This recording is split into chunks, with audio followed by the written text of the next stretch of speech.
una nueva edición de Café Financiero con toda la información necesaria para manejar mejor tu dinero. Hoy vamos a hablar de seguros de vida. Te vamos a contar cuáles son las compañías más convenientes para contratar esta cobertura, muy importante para aquellas familias que dependen mucho del ingreso de uno de sus integrantes. Vamos también a repasar lo sucedido en los mercados de capitales y en el último bloque vamos a analizar los hechos más destacados en materia económica de los últimos días con la presencia del economista Guillermo Nielsen. Quédate con nosotros, tras el siguiente intervalo vamos a regresar con todos estos temas y vamos a responder, como siempre hacemos, a todas tus inquietudes.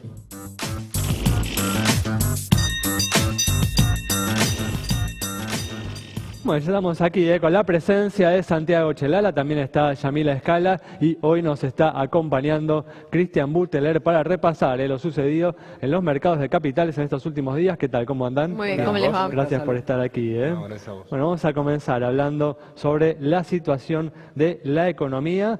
Vamos a comenzar hablando sobre el dólar, que tuvo una semana muy volátil, llegó a un máximo el día lunes, un máximo que no se veía desde el 10 de marzo, para calmarse luego en las dos ruedas siguientes y cerrar hoy en torno a los 15 pesos con 20. Santiago, definitivamente el Brexit ha tenido, ¿no?, una influencia en esto que sucedió, pero también, como mencionamos la semana pasada, hay una influencia del Banco Central, ¿no?, que ha revelado, ¿no?, a partir de las acciones que viene llevando adelante en estas últimas semanas, que se siente más cómodo con un dólar más elevado que el que habíamos visto, ¿no?, en las semanas previas. Sí, Ale, porque realmente no hay un acuerdo, ¿no?, un consenso entre los economistas en cómo puede impactar este Brexit para la Argentina. Algunos dicen, bueno, se va a encarecer el financiamiento porque va a haber menos capitales disponibles en el mundo. Otros dicen, no, al revés, los capitales disponibles, como no van a querer ir a lugares, digamos, riesgosos, van a venir a Argentina, donde tiene buena rentabilidad, donde hay pago seguro por varios años, y entonces Argentina es una oportunidad ahora más que antes. De todas formas, antes hay que decir que todas las monedas se han visto golpeadas, ¿no?, por este evento inesperado en cierta forma, ¿no? Por ejemplo, bueno, el real también cayó, después se recuperó, incluso hoy alcanzó un máximo en un año, pero en esos días así de grandes sacudones para todos los mercados, todas las monedas cayeron en general, ¿no? Sí, claro. En relación al dólar. Por supuesto, y la peor caída la tuvo justamente la libra inglesa, ¿no?, la libra esterlina, que cayó a su valor mínimo en 30 años, fue realmente Notable, impresionante. sí. Pero bueno, te decía que el gobierno efectivamente se siente más cómodo con un dólar un poco más alto, por el tema más que nada de la reactivación económica, la competitividad que esto implica y un poco estar también en línea con las otras monedas. Así que quizás el Brexit haya sido una excusa para digamos, echarle la culpa a un evento externo de una devaluación que por ahora fue de un 7-8% en los últimos 10 días. No es algo grave y me parece que el dólar ha llegado al entorno de 15 pesos ya para quedarse, alejándose de los 14, me parece que sería como un valor más lógico, teniendo en cuenta la inflación del año pasado y lo que se espera también para este año. También quedó muy clara cuál va a ser la estrategia del Banco Central. Lo que realmente sorprendió al mercado no fue tanto, Ale, la suba del dólar, sino que haya continuado con esta tendencia de baja de tasa de interés. 0.75% en el día de ayer. Claro, uno pensaba, bueno, está subiendo el dólar, van a dejar las tasas altas para evitar que haya más pesos que corran hacia la divisa, pero no, siguió con esta tendencia que venía haciendo las últimas semanas y la tasa de interés siguió en baja. Esta fue la verdadera sorpresa de esta semana. ¿Fue consistente igual, Santiago, con el discurso que ha tenido el presidente del Banco Central en el sentido de señalar, ¿no?, que las decisiones en relación a la tasa de interés no están vinculadas con lo que sucede con el dólar, sino con lo que sucede con la economía y con la inflación específicamente, ¿no? Claro, con eso y sobre todo con que efectivamente Argentina tenga de una vez por todas una política cambiaria de un tipo de cambio flotante. Flotante quiere decir que puede subir y también que puede bajar, ¿no? La gente se empieza a preocupar cuando los únicos movimientos del tipo de cambio son hacia arriba y nunca bajan. De todas formas, bueno, al margen de las cabriolas, ¿no?, que pueda mostrar el dólar en los próximos meses, la expectativa, el panorama que vemos es de un dólar contenido. Por un lado, por la necesidad, ¿no?, del propio gobierno de utilizarlo para reducir o bajar la inflación, y por otro lado también porque el elevado déficit fiscal que hoy presenta la economía también tracciona, ¿no?, hacia un tipo de cambio, hacia un dólar elevado, un dólar, digamos, bajo, hacia un tipo de cambio atrasado, ¿no? Así que bueno, vamos a cambiar ahora de tema, y como adelantamos en la apertura, vamos a hablar de seguros de vida. Te vamos a contar cuáles son las compañías más convenientes para contratar esta cobertura tan importante, ¿no?, para aquellas familias que dependen mucho del ingreso de uno de sus integrantes. Un seguro que nos va a traer novedades en los próximos días, vamos a estar atentos y se las vamos a comunicar desde ya. Pero lo que vamos a hacer acá en este segmento tiene que ver con ese ejemplo, ¿sí? Un seguro de vida que protege a una familia que recibe una indemnización cuando el que tiene a su nombre esa póliza muere por un accidente o por una enfermedad. Una situación en la que nadie quiere pensar, pero que existe la posibilidad de contar para esta familia con una suma asegurada para hacer frente a las diversas situaciones que esto representa, ¿sí?, en la economía familiar, ante todo. Bueno, a ver, en el primer caso vamos a tratar la situación de muerte, y en este caso puntual, 30 años, ¿sí?, es la cobertura que se estima con una suma asegurada de unos 500.000 pesos para un hombre casado de unos 40 años con 2 hijos. Arrancamos y el valor, de acuerdo a estos parámetros, más económico es en CNP 240 pesos por mes, SMG 255, 275 binaria, Mercantil 295, Prudential 295. Más arriba tenemos la situación de la segunda, que está ya en 310 pesos, Sancor en el mismo valor, 315 Allianz, Federación 316 y 320 para MetLife. Si le agregamos la posibilidad de invalidez, sí, desde ya que los precios se encarecen, y lo que tenemos es ya en 315 CNP, SMG 320, binaria 340 en el mismo valor, Prudential, Allianz 360, Sancor 365, MetLife 380, Federación 390, también la segunda en ese precio, y Mercantil 395 pesos por mes. Si usted no tiene esta cobertura o la quiere ampliar, desde ya es conveniente, sí, a pesar de que, como les decía, nadie lo quiere pensar, bueno, considerarlo para proteger así a la familia. Bueno, nunca dejamos de destacar, ¿no?, el precio acotado de estas coberturas, menos de lo que sale hoy una cena en la ciudad de Buenos Aires, y te permite tener una protección para tu familia. Vamos a cambiar de tema, vamos a comenzar a repasar lo sucedido en los mercados de capitales, y vamos a comenzar con lo sucedido a nivel local, donde el Merval tuvo un buen desempeño en estas últimas 2 ruedas, y hoy estuvo cerca de su máximo histórico. Cristian. Sí, así es. Tuvimos realmente días movidos con lo del Brexit el viernes. Tuvimos 2 días muy fuertes de bajas, y después martes y miércoles 2 días buenos de suba. Una recuperación con creces, además, ¿no?, por esto que estamos diciendo, ¿no? Un Merval que se acercó al récord histórico que había anotado en julio del año pasado. No me acuerdo ahora bien la fecha. Sí, así es. El mercado reaccionó exactamente igual que en los mercados internacionales. Afuera pasó exactamente lo mismo, y acá volvió a subir de forma más que importante, y estamos a pocos puntos de poder lograr un nuevo máximo. ¿Qué factores estás viendo, ¿no?, en esta recuperación del Merval, Cristian? Mira, creo que, como te decía, acompañó un poquitito el mercado internacional, que también reaccionó de la misma manera, con muy fuertes bajas los 2 primeros días, y después se está viendo que capaz no es para tanto y reacciona muy fuerte al alza. También la suba del dólar hace que papeles que están atados un poquitito al tipo de cambio vuelvan a acompañar la suba, y eso hace que siga. Igualmente yo te diría que hay que ver cómo sigue. Yo creo que todavía esto no está dilucidado de para dónde va a salir. Podemos volver a tener bajas en los próximos días. Tenemos que ver cómo sigue. Hoy el Dow Jones también tuvo una suba importante, pero yo no descarto que veamos bajas en breve. Bueno, vamos a seguir en el próximo bloque analizando, ¿no?, las repercusiones de esta salida, ¿no?, de Gran Bretaña de la Unión Europea. Ahora nos vamos a un corte. Quédate ahí con nosotros. En instantes estamos de regreso.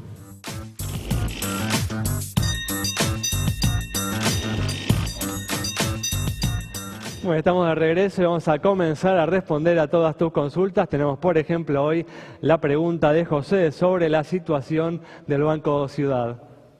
Para José, entonces, el agente financiero, por supuesto, de la Ciudad de Buenos Aires. Vemos sus datos en pantalla. Tiene un patrimonio de 6.446 millones de pesos, depósitos por más de 52.000 millones y resultados positivos en el último ejercicio de 456 millones de pesos. Buenos indicadores de solvencia y también de liquidez. Cara sonriente para el Banco Ciudad. Bueno, cambiamos de tema y semanas atrás el gobierno emitió una resolución que establece límites de fábrica de velocidad máxima para los micros, camiones y colectivos. Los primeros no podrán superar los 100 kilómetros por hora, los segundos los 90 y los últimos los 60 kilómetros por hora. Maite Peñoniori conversó con la gente sobre esta medida. Café Financiero dialogó con los automovilistas para saber si están de acuerdo con esta medida y si creen que esto va a ayudar a reducir los accidentes de tránsito. ¿Está de acuerdo con esta medida? Sí, estoy de acuerdo. Puede ser una buena solución para empezar a educar a la gente desde algún lugar. Estoy de acuerdo. ¿Por qué? Porque creo que a menor velocidad una masa más grande es menos peligroso. ¿Cree que este tipo de medidas puede contribuir a reducir la cantidad de accidentes? Con eso solamente no, con la educación de la gente que maneja los medios de transporte, sí, no hay gente educada para eso. Sí, igualmente también los accidentes de tránsito tendrían que ser no solo en los camiones, que creo que son poco más, son más prudentes que los mismos autos particulares u otras cosas, ¿no? Por último, ¿cree que debería extenderse a los automóviles? Y las velocidades que hay hoy son bastante bajas, entiendo, en la vía pública, etcétera. Creo que no, se tiene que educar por otro lado, pero bueno, serían parches, como se dice siempre. A primera vista parece una medida bastante atinada teniendo en cuenta el riesgo, ¿no?, que plantean este tipo de vehículos. ¿Quién no ha tenido, ¿no?, alguna vez una mala experiencia en la ruta con algún camionero que pisa de más el acelerador?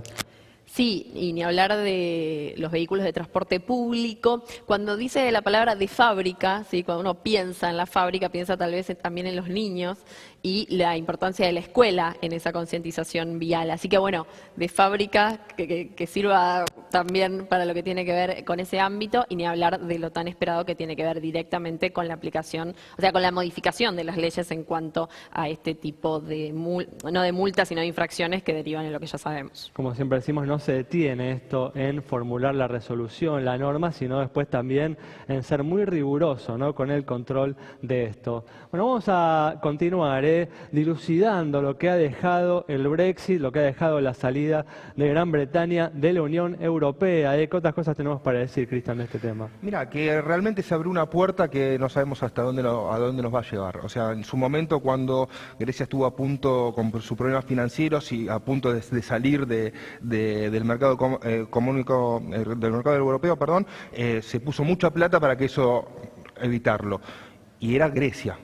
Está saliendo en este momento Inglaterra, o sea, es un peso pesado que va a llevar su tiempo. Esto no va a pasar mañana, va a tener sus idas y vueltas, y ya te digo, no sabemos a dónde termina. Muy bien, bueno, vamos a cerrar, como hacemos siempre, este bloque respondiendo una consulta sobre la situación de una compañía aseguradora. En este caso, Nación nos consultó, Alba, estos son los indicadores, 6.327 millones de pesos como activo, pasivo 4.520 millones, patrimonio 1.807 millones de pesos, resultado positivo 583 millones, primas 4.364 millones de pesos, se informa 6.022 juicios con indicadores que se condicen con los del promedio del mercado, es que le otorgamos la luz verde de nuestro semáforo. Y recuerden, @Café Financiero en Twitter, en Facebook también nos encuentran como Café Financiero, nos escriben y les respondemos. Muy bien, cerramos así este bloque. Quédate con nosotros. Al regreso vamos a estar dialogando con el economista Guillermo Nielsen para analizar las principales noticias económicas de estos últimos días.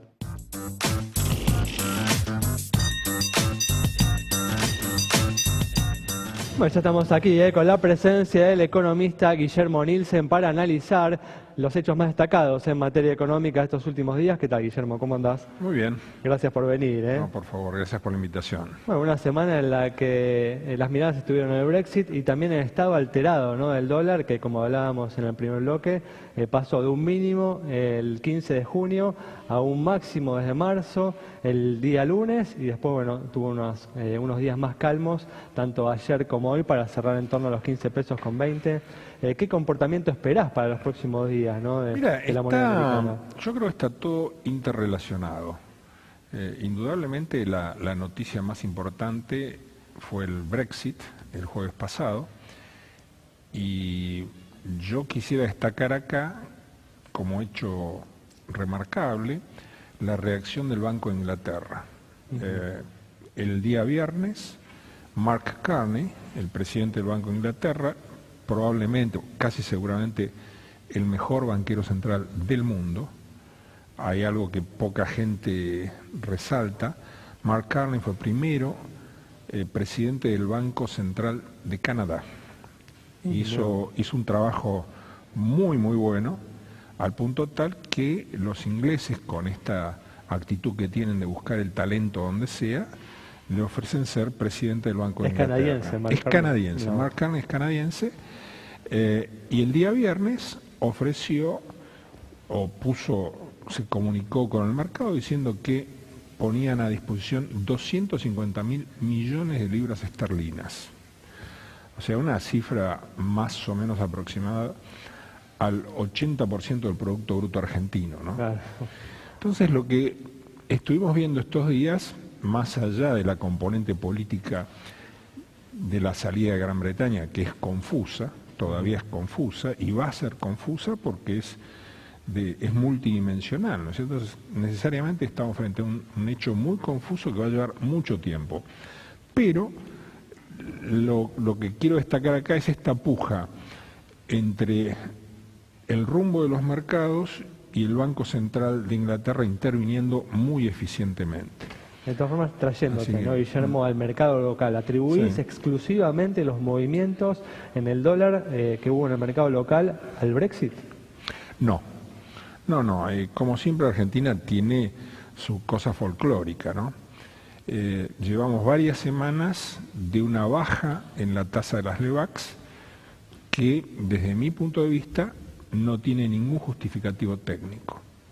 En todo caso, muestra a un banco central cediendo ante la presión política, lógica si se quiere, de tener que lidiar con tasas de interés muy altas que inducen a un estancamiento en muchos sectores de la economía. Pero por ahí me equivoco, ¿no? Pero tengo como presente el recuerdo de que cuestionaste por ahí hace algunas semanas cuando viniste la política, altas tasas de interés que estaba llevando adelante el Banco Central y el atraso cambiario, ¿no?, que esto estaba provocando. No, eso desde ya, pero acá tendríamos que ir unos pasos atrás. Y los pasos atrás vienen de que el gobierno tuvo una fuerte batalla, llamémosle, en el terreno monetario. Y este incendio que dejó el chavismo rioplatense con Kicillof, en realidad es un incendio que necesita ser apagado con dos mangueras, la manguera monetaria y la manguera fiscal. ¿Cuál es el problema? La manguera fiscal no ha funcionado, al contrario, se aumentó el déficit fiscal. Ahora, el Banco Central dice que baja la tasa porque la inflación subyacente, la inflación núcleo, está bajando. ¿Vos pensás que no es así? ¿Y entonces por qué estuvo vendiendo dólares? Es una contradicción, digamos. ¿Por qué estuvo vendiendo dólares? Yo leí el comunicado, pero me parece impecable, muy bien hecho, todo es muy coherente, el arbitraje que hacen con el tipo de cambio, etcétera. Pero si es así, ¿por qué el Banco Central y por qué el Estado, Banco Central, Banco Nación, ANSES, por qué estuvieron vendiendo dólares? Si todo estuviese tan bien, no deberían haber necesitado vender dólares. La liquidación de divisas quizás no viene también como se preveía, ¿no? Pero ahí es donde yo te digo que este es un tema para iniciados, ¿no? Pero creo que las dos cosas, yendo a tu observación, las dos cosas son son ciertas. Acá estamos con un problema muy serio. El nivel de LEVAX es elevadísimo y tienen un origen fiscal, no tienen un origen monetario. Las LEVAX son instrumentos de regulación monetaria, pero aquí la causa está fuera de lo monetario. Lo correcto sería atacar esta situación con instrumentos específicos. Si la base del problema es fiscal, habría que hacer una licitación de bonos del Tesoro, hacer pagaderos con LEVAX. Necesitamos que el stock de LEVAX sobre base monetaria sea realmente razonable, no puede ser como ahora superior al 80%. Las LEVAX Hay deberían muchos economistas que ser el justamente 30%. plantean, ¿no?, la necesidad de reemplazar LEVAX con títulos públicos. Sí. ¿Ves que esto se puede avanzar en esta línea? ¿Tenés conocimiento de si se está evaluando esto? No, yo te digo como observador de la economía argentina y como lector de diarios, yo lo que veo justamente es lo contrario. Hay una rémora donde concretamente la tesorería se sentó sobre la caja los primeros 4 meses del año, en el 5.º mes se dio vuelta todo, le pagó todo lo que no había pagado, etcétera, etcétera. Si uno mira los primeros 4 meses, parecía que se iba a cumplir holgadamente la meta de superávit primario de 4,9, déficit de no más de 4,9, íbamos a un déficit del 3,6, por supuesto alterado por esta decisión previsional que aumenta el déficit en casi 1 punto este año. Y este año porque estamos a media máquina. Después ya va a ser 1.7, 1.8. Pero hay un problema y el problema es la política fiscal. Te cambio, Guillermo, un poco de tema porque una de las noticias de esta semana fue el anuncio de recompra de cupones del PBI, ¿no? Decía que el gobierno se iba a ahorrar cerca de $10.000 millones con esta operación. Mis criaturas. Sí, así decía, sí. Mirá, también hubo algunas críticas, decían que bueno, que fue un regalo. Sí, todos hablan, viste, 10 años después salen y elaboran y se desplazan de lo que fue ese momento en la negociación y las presiones que Argentina sufría. A ver, la recompra me parece perfecta, se hubiese tenido que hacer mucho antes si hubiésemos tenido una conducción económica alfabetizada en temas financieros, pero no lo tuvimos. Entonces es bienvenido esto de que el gobierno quiera recomprarlos, pero creo que hay demasiadas cosas dando vuelta, porque acá ante todo hay que cumplir con el prospecto, cosa que Kicillof no hizo. O sea, acá se cambió la base del cálculo del Producto Bruto, vaya uno a saber cómo, y no se explicó nada a nadie y no se cumplió con el prospecto. Entonces, eso es muy pesado. Creo que eso está en la subjetividad con que miramos esto. Ya que estamos en este tema, les comento algo. En este momento está en Buenos Aires la misión del fondo que tiene que revisar las estadísticas que produce el INDEC. Y me imagino que no deben saber cómo disfrazarse cuando tengan que ir al directorio del fondo explicando que lo que dijeron la vez pasada, que había grandes progresos, en realidad era una mentira. ¿Me entendés? O sea, acordate, en la última etapa de Kicillof salió con que los avances que estaban haciendo, que eran todos mentiras, todos sabíamos que era mentira, pero ahora van a tener que explicarlo. Para ir terminando, Guillermo, la semana pasada el sindicato de camioneros obtuvo un aumento del 37%, ¿no?, de los salarios. ¿Te preocupa que se estén arreglando aumentos tan por encima de la pauta que había establecido el gobierno a principios de año? Mira, yo creo que lo de camioneros es una cosa lógica, Indudablemente creo que nos tiene que preocupar a todos porque es una señal muy significativa. Recordemos algo, si realmente queremos y debemos luchar contra la pobreza, no tenemos que perder de vista que el principal impuesto distorsivo y el que más castiga a la pobreza es la inflación. Hay que parar la inflación, no hay que disminuirla, hay que pararla. Muy bien, bueno, Guillermo, nos vamos, dejamos para la próxima la manera de parar la inflación, ¿no? Pero bueno, gracias por haber estado. Siempre hay que dejar algo en el tintero. Gracias por haber estado con nosotros. Nos vamos entonces con las reflexiones de Guillermo Nielsen y esta necesidad acuciante que marca de detener este grave problema que todavía continúa de la inflación. Nos vamos, nos reencontramos el próximo viernes a las 20 horas aquí en Metro.